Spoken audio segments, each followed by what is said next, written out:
So when I first decided that I wanted to do this series about my own personal journey with myelofibrosis, I instantly decided that the best way for you to get a grasp on not only my journey, but just what myelofibrosis is and how I dealt with it and how it might help you to deal with it if you have it. Or maybe you're someone who knows a loved one that's battling with myelofibrosis, and maybe it'll help you. And so I decided that in episode 1, what we'll do is, first we'll briefly define myelofibrosis. Now I'm only going to give a brief explanation because my specialist, Dr. Zogi, has agreed to come on during a later segment to talk to you in more depth about myelofibrosis, okay? And then how did I get here? We'll take a 30,000 foot view of how I got here. And quite naturally, that means we will start with the early days of my journey. Okay, so those are the things we're going to cover today. I hope it takes no longer than 15 minutes. That's my aim for these segments, 15 minutes and no more. Okay, so here we go. So the brief definition of MF, myelofibrosis, not what you're thinking, is a rare blood cancer, and it affects the bone marrow and naturally the blood, okay? I won't go into a whole lot more detail than that except to say 46% of patients need blood transfusions, and about 60% are anemic within a year of their myelofibrosis diagnosis. So that's something to keep in mind. Some of the symptoms would be enlarged spleen. You can have a low platelet count. Okay, these are some of the things that you have to look out for. All right.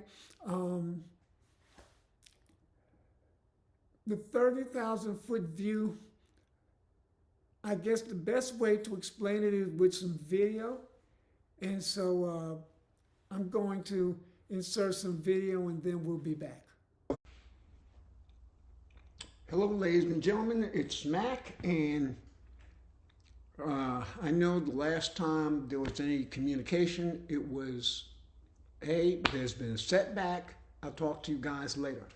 And I guess in some ways I have to apologize, excuse me, for the short abruptness, but I was supposed to go into the hospital, as you all probably remember, on November 8th.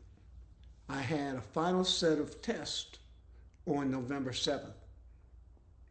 The last box I had to check off didn't go so well. I tested positive for COVID.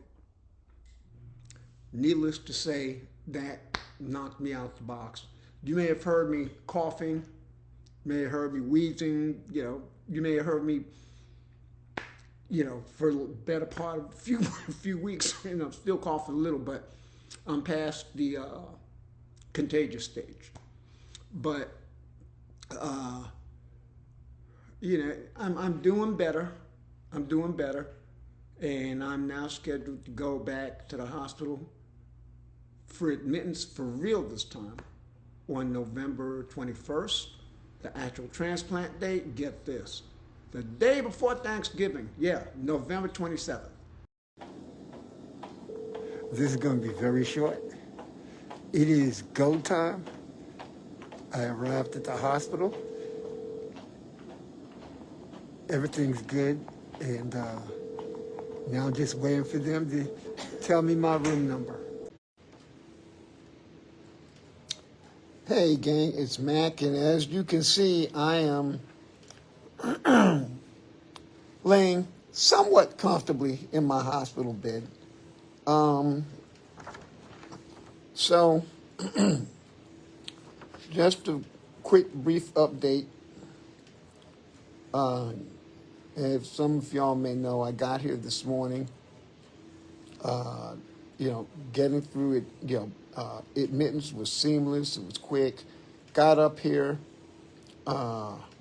met the staff, the daytime staff. Of course, they've changed a couple of times since this morning, but everyone's been wonderful. I've eaten a little bit. They started putting me on my meds. And right now, just moments ago, I started my first treatment of chemo. And so now, for those of you who don't know, all right, this is one of those necessary steps in order for me to get the bone marrow, the new bone marrow from my donor.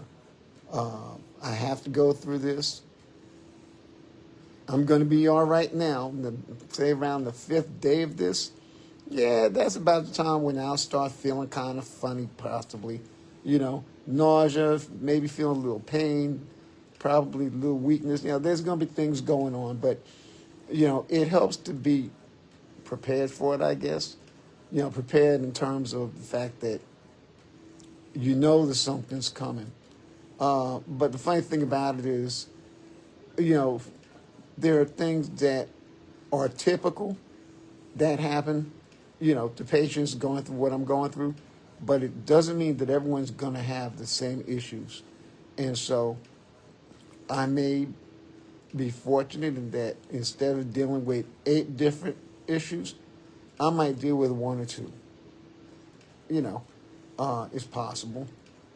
And so, meanwhile, so you go through this. The chemo zaps you of all your bone marrow, all your blood cells, the good and the bad. And then when it's all done and over with, I get a day or 2 to recover, probably a day. And then when the 27th gets here, that's when they're actually going to do the transplant.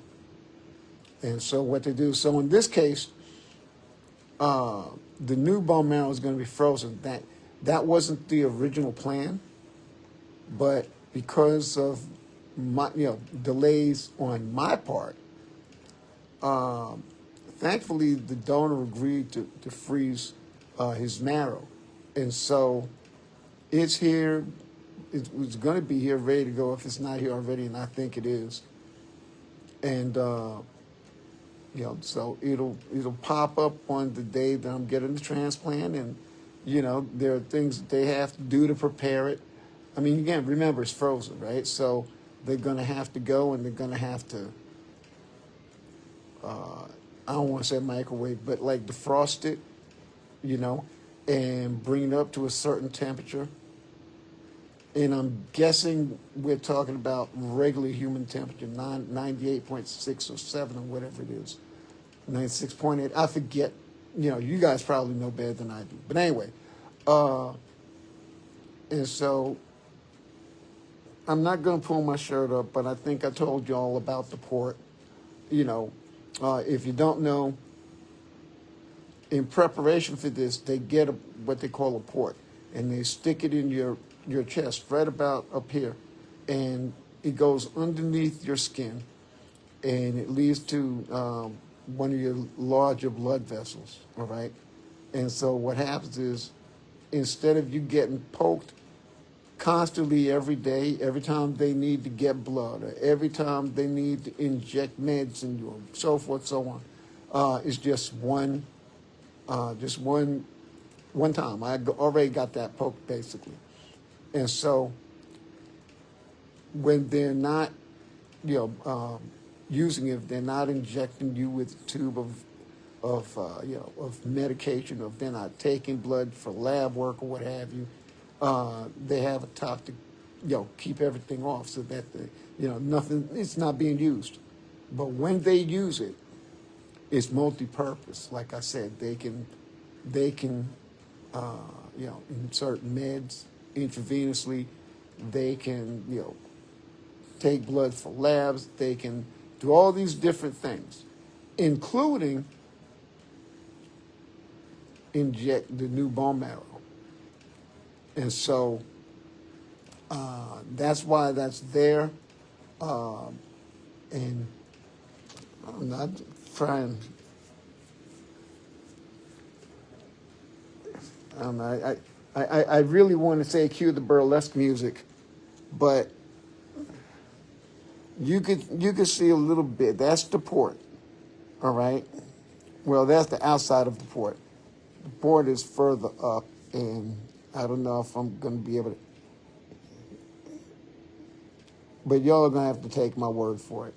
But anyway, so that's what's going on. Gabrielle, I see you. How are you?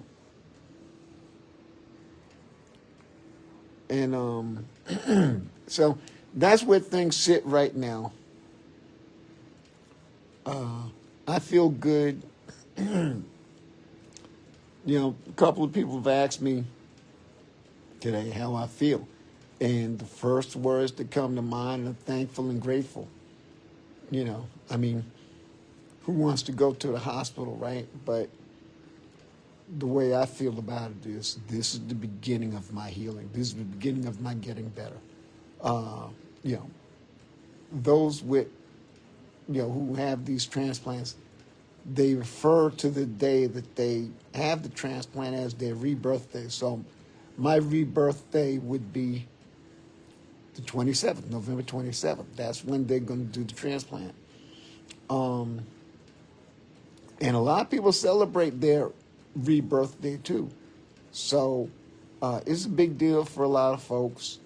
I mean, I haven't been through this, so I don't know how I'm going to react to it. You know, I'm not, you know, into a whole lot of the rah-rah sort of thing, but, you know, I mean, I don't know how I'm going to react to it. I have no idea. But in any event, I'm just grateful that I'm here, that I have this opportunity to heal, get better, hopefully inspire a few people along the way, maybe, you know, and just go ahead and get this done so I can get on with my life. That's what I've been saying. I want to do this so I can get on with my life. So that's really it. That's really it, you know. And we started this at about 10. It's almost 10:10 now, and that's 10:10 p.m. Central Time. And so yeah, so that's really it. So I just wanted to give y'all a quick update. You know, I'm gonna try and give an update, you know, short updates, you know, maybe every other day. I'll give them when I think there's something meaningful to say. But,